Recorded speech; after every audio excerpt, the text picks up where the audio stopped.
So I want to discuss 7 steps in order for you to be a successful freelance songwriter and producer. We're going to get right into it. If you have your your notebook or your phone, feel free to take these notes, so you can be a successful jingle songwriter and producer. And so we're going to get right into it. Again, appreciate y'all for tuning in. If you're serious about it, hopefully you take these steps into consideration, starting, your freelance musician, producer, and songwriter career. I've been doing jingles for about 6 years now, and it's been pretty fun. It's been a roller coaster.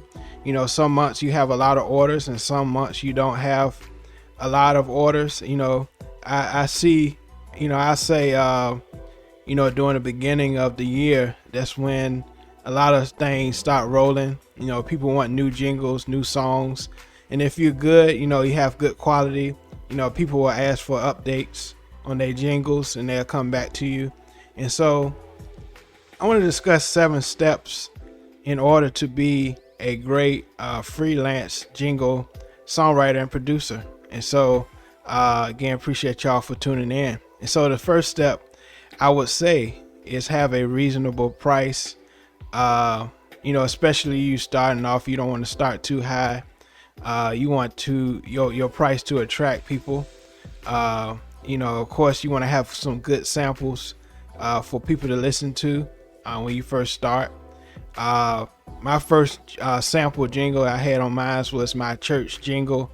And so from there, I have gotten a lot of church jingles since then, but I have gotten more, variety since the beginning, and so, you want to have some great samples, quality sample music that you have done, and you want to have a reasonable price. You don't want to charge too high.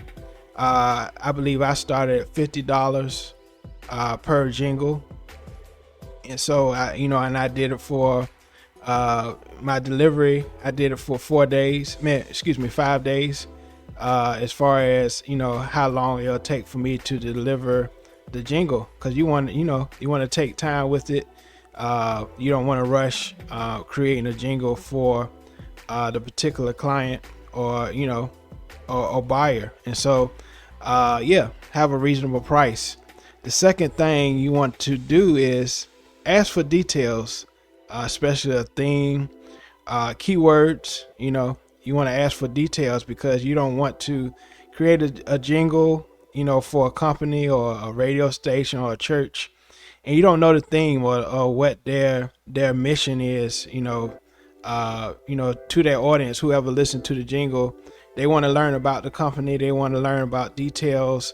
What's the benefits of listening to or watching this YouTube channel? I've done a lot of YouTube channel jingles, songs for YouTube channels, and so people want great music for their content, and so make sure you ask for all the details before you start, and during. You might want to get more keywords to get ideas, brainstorm the certain style, particular style that they want for the jingle. You want to ask, do they want a mid-tempo jingle? Do they want a slow jingle?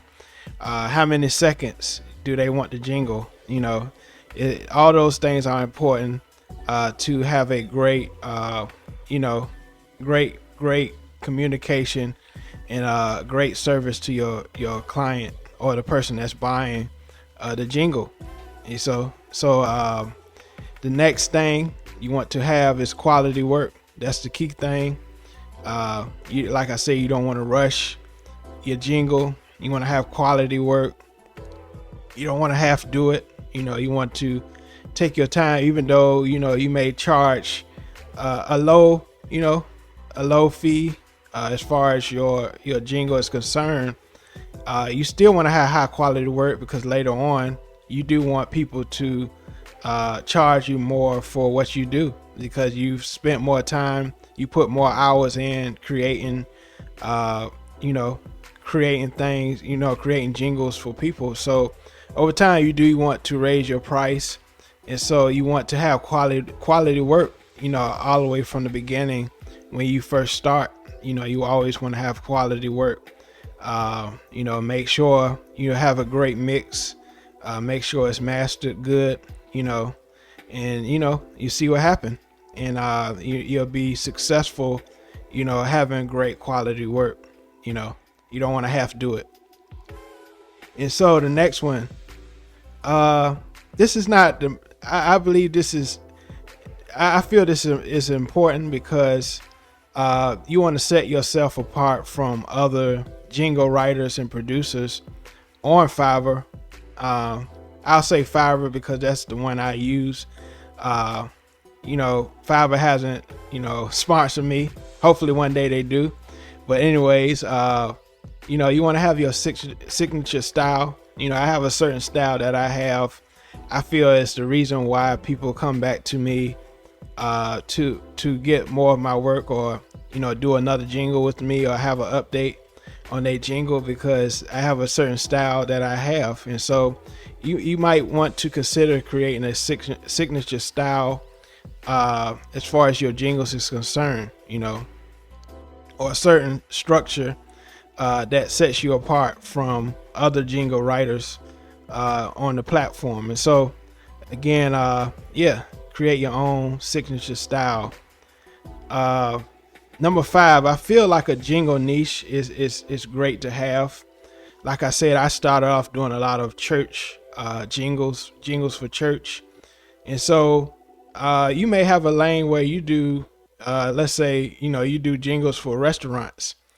People like, people like your jingles for restaurants. You have a appealing sound for their business. I'm thinking of Luther Vandross.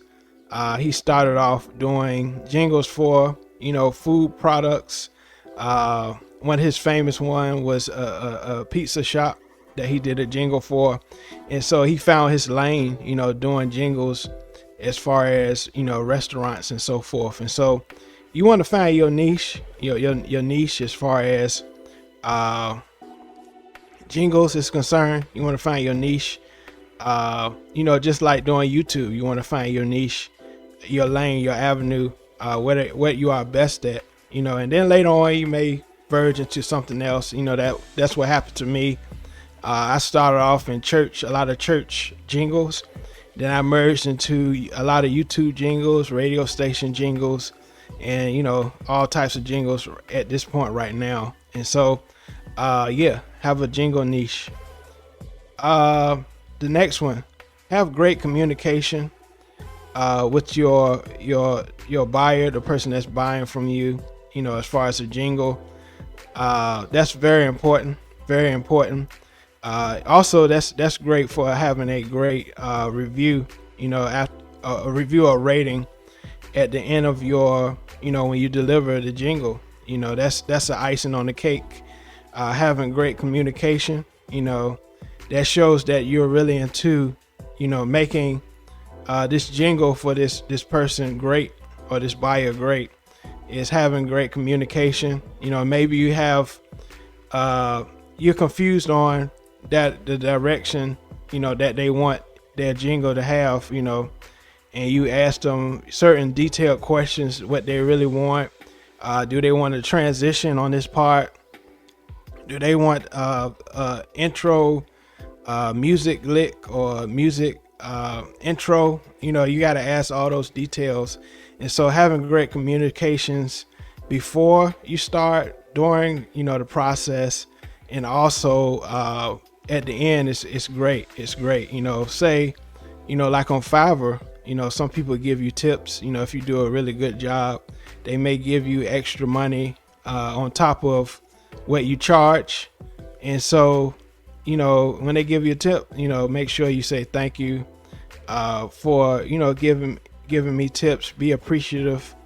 If they say you do a great job, or they give you a great rating, just make sure you say thank you. I always learned that since I was young. Say thank you, and appreciate people when they appreciate you. And so that's number 6. Have great communication. Great communication. The next one, Number 7, deliver on time. What I try to do, and this is kind of will help you out as well. Say you say that your delivery is 5 days. You have 5 days to create a jingle. I try to deliver it in 4 days, even though I put 5. I try to deliver it a day before the delivery date, so people will say, "Oh, she's a very, very timely person," and that kind of helped me to really have steady work, and people come back because they know that I'm gonna deliver on time. I've been on the other side where I bought, I may have looked for a guitar person or a drummer for a certain song I produced for somebody, and I went on Fiverr and they deliver it, days after, no communication, anything like that. And I said, no, I don't want to go back to them because they don't deliver on time. And so when you're on the other side selling, on the selling side, as far as freelancing, you want to deliver your product, your jingle, what you've created. You want to deliver it on time. And so these are 7 ways. I hope this helped you out. Hope you wrote these things down. If you forgot a step, feel free to rewind it. I thought I'd do this video. I've done, things about freelance in the past, but I want to be very specific on this video. Being a jingle writer and producer, I think it's very lucrative. You can make some good money on Fiverr doing freelance jingle songwriting and producing. And so again, appreciate y'all for watching. Hope y'all got something out of it, especially if you're very serious about getting into this. It's very great to get into, especially if you songwrite and produce yourself at home. You can easily just knock out and send your quality work, and never know what happens. It's a great networking tool, great networking tool. And so again, appreciate y'all for watching. Hope y'all got something out of this, and until next time, peace.